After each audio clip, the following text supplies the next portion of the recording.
जय हिंद। आप देख रहे हैं बाहु एक्सप्रेस और मैं हूं आपके साथ शुभम लंगे। आप सभी लोगों के लिए खुशखबरी है। एलजी मनोज सिन्हा ने एक और स्टेटमेंट जो है वो जम्मू कश्मीर के यूथ के लिए दिया है। उन्होंने कहा है कि जिस तरीके से लगातार जम्मू कश्मीर के अंदर अनएम्प्लॉयमेंट रेशो बढ़ रहा था, उसके चलते हमने कुछ पैरामीटर्स सेट किए थे, जिन पैरामीटर्स के तहत हमने फास्ट ट्रैक रिक्रूटमेंट का प्रोसेस शुरू किया था।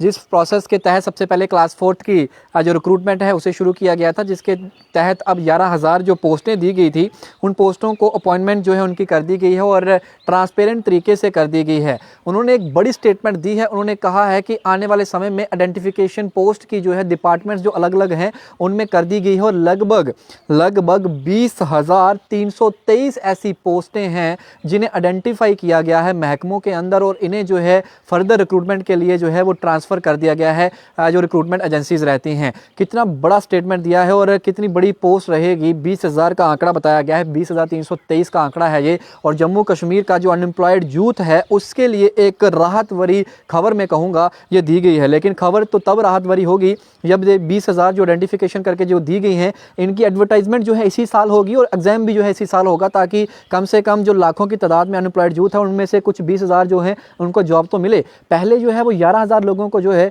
वो जॉब जो है वो रिक्रूटमेंट जो है वो किया गया है, उनका अभी प्रोसेस चल रहा है। लेकिन अभी भी कहीं ना कहीं कुछ ड्रॉबैक्स हैं जिसके चलते यूथ जो है वो परेशान है। जिनकी रिक्रूटमेंट हुई है उनको ज़्यादा सैलरीज नहीं मिल रही हैं, जिनकी रिक्रूटमेंट हो चुकी है सैलरीज का इशू आ रहा है, और भी बड़े सारे इश्यूज जो हैं उन बच्चों को फेस करने पड़ रहे हैं। एडमिनिस्ट्रेशन कहीं ना कहीं एक रिक्रूटमेंट एजेंसी एक जो कमेटी है फ्रेम करनी चाहिए ताकि वो भी उन लोगों के जो मुश्किलात हैं उनको सुने।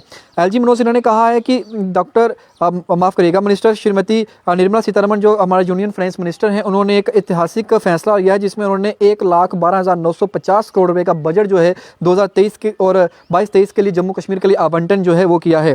साथ में उन्होंने ये भी कहा है कि हमारा इमीडिएट गोल जो रहेगा वो यही रहेगा कि किस तरीके से जो पेस है एक्सेलरेट किया जाए उसको इकोनॉमिक डेवलपमेंट की तरफ JKUT के अंदर। और साथ ही में उन्होंने ये भी कहा है कि इसे मल्टी डायमेंशनल जो है हमने लेकर जो है वो जाना है। उन्होंने कहा है कि बजट 2022-23 का जो रहेगा ये प्राइमरीली जो इसका फोकस रहेगा वो रहेगा कि ग्रोथ ओरिएंटेड रहेगा। और बजट के अंदर हमने एक लाइन ड्रॉन जो है वो की है जिसमें यूटी गवर्नमेंट जो है वो इकॉनमी को डबल करेगी अगले कुछ आने वाले सालों के अंदर। लेफ्टिनेंट गवर्नर मनोज सिन्हा जो है उन्होंने ये एक स्टेटमेंट जो है वो रिलीज़ किया है। उन्होंने कहा है कि जो बजट रहेगा उस बजट के अंदर इंक्लूसिव ऑल अराउंड डेवलपमेंट जो है जम्मू कश्मीर के अंदर वो की जाएगी। और साथ ही में उन्होंने ये भी कहा है कि जिस तरीके से लगातार कुछ पैरामीटर्स पे अनएम्प्लॉयमेंट रेट बढ़ रहा है और उनको टैकल किस तरीके से किया जाए, जिसके चलते हमने तमाम डिपार्टमेंट्स को कहा था कि आप अपनी अपनी वैकेंसीज जो है उन्हें आइडेंटिफिकेशंस करिए और हमारे पास भेजिए। और हमारे पास जो आंकड़ा पहुंचा है पहले 11,000 का पहुंचा था, जिस पे हमने ट्रांसपेरेंट मैनर में हमने रिक्रूटमेंट की है। अब 20,323 जो पोस्टें हैं इन्हें आइडेंटिफिकेशन कर लिया गया और जल्द ही ये भी जो है लोगों के लिए रिक्रूट जो है जम्मू कश्मीर के यूथ के लिए जो है वो हो जाएंगी। साथ में उन्होंने ये कहा है कि good governance, agriculture, horticulture, power sector, rural development, strengthening grassroots democracy, facilitating investment and industrial growth, infrastructure development, improving connectivity, broadening social inclusion, हर घर नल से जल, education, youth tourism and health and medical education sector जो है इन सब पर focus जो है वो किया जाएगा बजट 2023 के माध्यम से। उन्होंने ये भी कहा है कि पंचायती राज इंस्टीट्यूशंस जो हैं उनके अंदर 1,313 करोड़ रुपया जो है वो आवंटन किया गया है और लोकल अर्बन बॉडीज़ जो हैं उन्हें भी स्ट्रेंथन करने के लिए जो है ग्रास रूट डेमोक्रेटिक सेटअप जो है उसे यूटी के अंदर जो है किस तरीके से हमने करना है उस पर मेन फोकस जो है हमारा रहेगा। साथ में उन्होंने कहा है कि 200 करोड़ रुपये का रिमार्क्ड डेवलपमेंट फंड जो है 20 डिस्ट्रिक्ट डेवलपमेंट जो काउंसिल्स हैं उन्हें दिया गया है। 10 करोड़ ईच डिस्ट्रिक्ट DDC जो है काउंसिल से उन्हें दिया गया है। और साथ में 71.25 करोड़ रुपया जो है वो ब्लॉक डेवलपमेंट काउंसिल यानी कि हमारे BDCs जो हैं उन्हें दिया गया है 25-25 लाख ईच हर एक BDCs को। साथ में उन्होंने कहा है कि 357 करोड़ रुपया जो है वो हमने सॉलिड बेस्ड मैनेजमेंट जो है 2 म्यूनसिपल कॉर्पोरेशंस जो हैं और जो हमारे ULVs हैं उन्हें जो है आवंटन किया गया है। साथ में उन्होंने कहा है कि एक अलोकेशन जो है 9,299.15 करोड़ रुपए की जो है वो अलॉक की गई है जल शक्ति डिपार्टमेंट की और 7,750 करोड़ जो है वो जल शक्ति मिशन के तहत हमने जो है वो रखे हैं ताकि हम 100% जो है हर घर तक जो है वो पाइपलाइन जो है उसे पहुंचा सकें। साथ ही में उन्होंने इरिगेशन स्कीम्स का भी जिक्र किया है। उन्होंने कहा है कि 43 इरिगेशन स्कीम्स जो हैं उन्हें टारगेट किया गया है ताकि प्रधानमंत्री कृषि सिंचाई योजना के तहत 28,000 हेक्टेयर इरिगेशन जो है पोटेंशियल जो है वो की जाए। अब में मेन फोकस जो रहेगा वो जो हम जो है वो एम्प्लॉयमेंट की बात कर रहे हैं और ये तमाम वो फैक्टर्स जो बजट के अंदर रहेंगे उन पर फोकस किया गया है।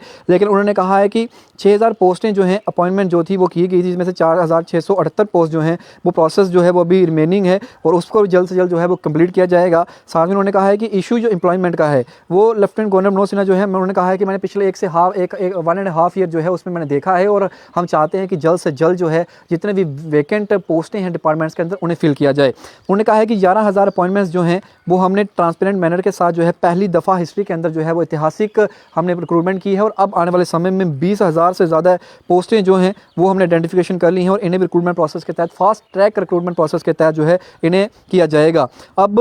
अब बात की जाए अगर तो जम्मू कश्मीर तो ये तो किसी से छिपा नहीं है किस तरीके से अनएम्प्लॉयमेंट के ऊपर सबसे अमंग यूटीज़ और स्टेट्स की बात करें सबसे शीर्ष पर है और इसको टैकल करने के लिए अब डिपार्टमेंट चाहता है कि प्राइवेटाइजेशन भी लाया जाए, गवर्नमेंट सेक्टर्स में भी जो है जॉब अपॉर्चुनिटीज़ जो बच्चों को दी जाएँ।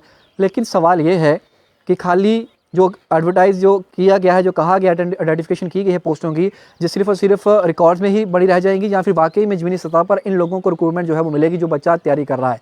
सवाल ये है और जो बच्चों को जॉब मिल रही है उनको जो इश्यूज़ फेस करने पड़ रहे हैं क्या उस पर भी सरकार जो है वो चिंतन करेगी, सवाल ये भी है। बहुत बड़े चैलेंजेस हैं इस समय सरकार के आगे, लेकिन एक वेलकम स्टेप जो है वो मानेंगे क्योंकि लगातार यूथ जो है वो परेशान है, हताश है, किसी तरीके ना किसी तरीके से अपॉर्चुनिटीज़ जो है मुहैया करवाई जाए। पहले कहा गया था 11,000 पोस्टें उन्हें रिक्रूट के लिए दिया गया है, अब 22,323 पोस्टें और आइडेंटिफाई की गई हैं। कहा गया है कि रेफ़र कर दी गई हैं तमाम डिपार्टमेंट्स को जो रिक्रूट करेंगी इन पोस्टों के ऊपर एग्जाम जो कंडक्ट करवाएंगी। अब आने वाले दिनों में कितना रेवोल्यूशनरी कदम रहेगा और यूथ जो है वो किस तरीके से इन पोस्टों को लेता है और किस तरीके से तैयारी करता है, बस आप यकीन मानिए और जितने भी लोग तैयारी करें जम्मू कश्मीर के अंदर गवर्नमेंट सर्विसेज की, आप सिर्फ अपनी तैयारी रखिए। सरकार का काम है वो पोस्टें रिक्रूट करेगा क्योंकि पिछले सालों में कई सरकारें रही उन्होंने किस तरीके से काम किया किस तरीके से नहीं किया वो अलग बात है। इलेक्शंस नज़दीक हैं और जॉब देंगे तो इलेक्शंस में जाएंगी तमाम पार्टियाँ और भारतीय जनता पार्टी का मेन फोकस यही है कि यूथ को भी साथ में इंडल्ज किया जाए। यूथ तभी होगा जब उन्हें रोज़गार मिलेगा और रोज़गार चाहे प्राइवेट चाहे गवर्नमेंट, लेकिन रोज़गार होता है, उन्हें वो मिलना चाहिए। अब सरकारें या एडमिनिस्ट्रेशन किस तरीके से यूथ के लिए सोचती है और कितनी जल्दी जो है ये पोस्टें जो है एडवर्टाइज होती हैं और आप लोग जो हैं इनके लिए तैयारी करते हैं, इसके लिए थोड़ा सा इंतजार करना पड़ेगा। लेकिन एक वेलकम स्टेप एलजी एडमिनिस्ट्रेशन एक बड़ी अनाउंसमेंट की है, 20,323 और पोस्टें जो है आइडेंटिफाई की गई हैं, जल्द ही जो है आपके लिए एडवर्टाइज़ की जाएंगी। इस खबर को आप किस तरीके से देखते हैं, बाकी लोगों तक भी शेयर कर दीजिएगा, कमेंट बॉक्स में आप अपनी राय अवश्य दीजिएगा। बाकी तमाम अपडेट्स के लिए मेरे बाहू एक्सप्रेस पर इधर के साथ शुभ मिलेंगे। बाहू एक्सप्रेस के लिए जय हिंद।